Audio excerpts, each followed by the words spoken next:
Halo, Assalamualaikum warahmatullahi wabarakatuh. Kita telah membahas unsupervised learning yang pertama, yaitu clustering. Pada video kali ini, kita akan membahas unsupervised learning lainnya, yaitu dimensionality reduction. Video kali ini akan fokus kepada apa alasan-alasan utama kita perlu melakukan dimensionality reduction. Pada video berikutnya, kita akan membahas lebih detail tentang algoritma dimensionality reduction seperti Principal Component Analysis atau PCA. Baiklah, mari kita mulai. Alasan pertama, kita perlu melakukan dimensionality reduction adalah untuk data compression. Kita ambil sebuah contoh, misalkan pada sebuah dataset kita memiliki dua buah features. Features yang pertama adalah ukuran dalam sentimeter, dan features yang kedua adalah ukuran dalam inci. Kita tahu bahwa ada hubungan linear antara sentimeter dan inci. Jadi kita bisa buat sebuah projection baru. Ini adalah sebuah aksis baru, sehingga kita tidak perlu memakai dua features ini. Cukup menggunakan satu features ini, tapi bisa merepresentasikan dua features yang terlihat redundan ini. Nah, ini adalah cara untuk mereduksi dari dua dimensi ke satu dimensi. Oke, katakanlah kita memiliki beberapa dataset, ya, dan kita ingin memproyeksikan dataset ini ke dalam vektor Z1. Ya. Misalkan ini adalah data yang pertama, yaitu X1. Awalnya, kita harus merepresentasikan X1 ke dalam features X1 dan features X2. Jadi, observasi yang pertama ini berada dalam dua dimensi. Ketika kita memproyeksikan ke dalam Z, ya, jadi kita misalkan hasil proyeksinya adalah Z1. Maka Z1 kali ini berada dalam satu dimensi. Demikian pula ketika kita memproyeksikan X2 yang tadinya berada pada dua dimensi, kini hasil proyeksinya yaitu Z2, dia berada pada satu dimensi. Demikian pula seterusnya sampai observasi ke M.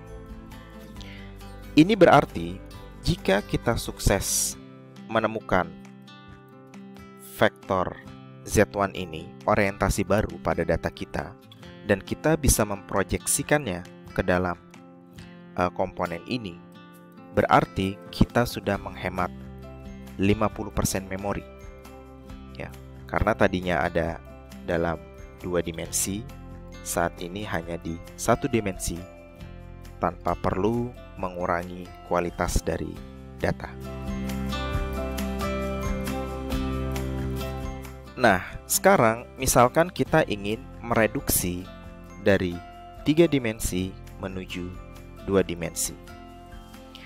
Tadinya ada 3 buah vektor, yaitu X1, X2, dan X3. Ya. Setiap observasi direpresentasikan ke dalam 3 vektor ini. Misalkan kita ingin memproyeksikannya ke dalam 2 dimensi. Ya. Berarti akan ada 2 aksis di sini. Katakanlah misalkan ini adalah Z1 dan ini adalah Z2. Ya. Jadi kita plotting data kita ke dalam Z1 dan juga Z2. Ya. Jadi ini adalah hasil proyeksinya yang pertama, dan ini yang kedua adalah hasil dari plottingnya. Jadi di sini kita bisa mendapati bahwa tadinya datanya itu berada pada 3 dimensi. Kini datanya berada pada 2 dimensi. Oke. Nah, contoh lainnya, misalkan kita memiliki sebuah dataset yang terdiri dari 50 features. Jadi ini adalah X1, observasi pertama, observasi kedua, dan seterusnya. Dan ini adalah features pertama, features kedua, features ketiga, features keempat, kelima, keenam, sampai dengan katakanlah dia ada 50 buah features. Jadi setiap data itu adalah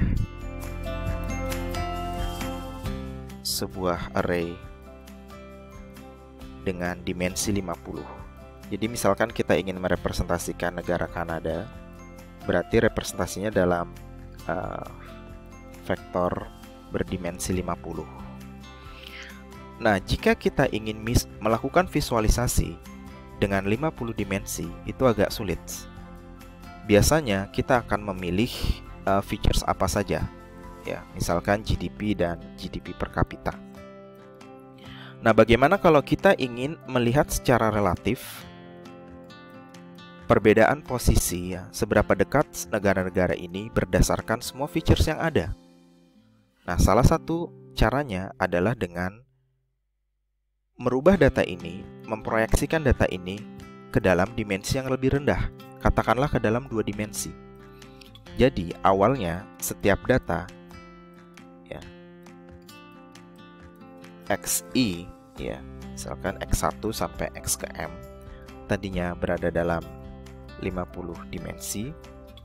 Nah, sekarang setelah dilakukan proyeksi, ya, ke dalam ZI, maka ZI ini dia berada pada 2 dimensi, diproyeksikan ke dalam features Z1 dan juga Z2. Nah, ini adalah contoh plottingnya. Misalkan kita sudah memplotting data ini ke dalam features baru Z1 dan juga Z2. Dan setiap titik di sini adalah negara-negara tadi yang awalnya direpresentasikan dalam 50 features. Nah, negara ini adalah Amerika dan negara ini adalah Singapura. Nah, kita bisa menerka-nerka kira-kira Z1 ini merepresentasikan features apa. Misalkan features GDP, ya, atau size dari sebuah country. Z2 misalkan dia merepresentasikan GDP dari per kapita. Karena di sini kita lihat Amerika dan Singapura sama-sama memiliki pendapatan per kapita yang besar, tapi secara GDP US itu lebih besar dari Singapura, misalkan. Tidak ada aturan pasti, ya, karena ini adalah sebuah proyeksi, jadi kita tidak tahu apa itu Z1, apa itu Z2, tapi dari posisi data-data dalam representasi features yang baru ini, kita bisa mengira-ngira kira-kira ini features atau kumpulan features apa saja yang sedang direpresentasikan. Oke, itu 2 alasan utama biasanya orang melakukan data dimensionality reduction. Pada video berikutnya, kita akan mulai membahas algoritma Principal Component Analysis.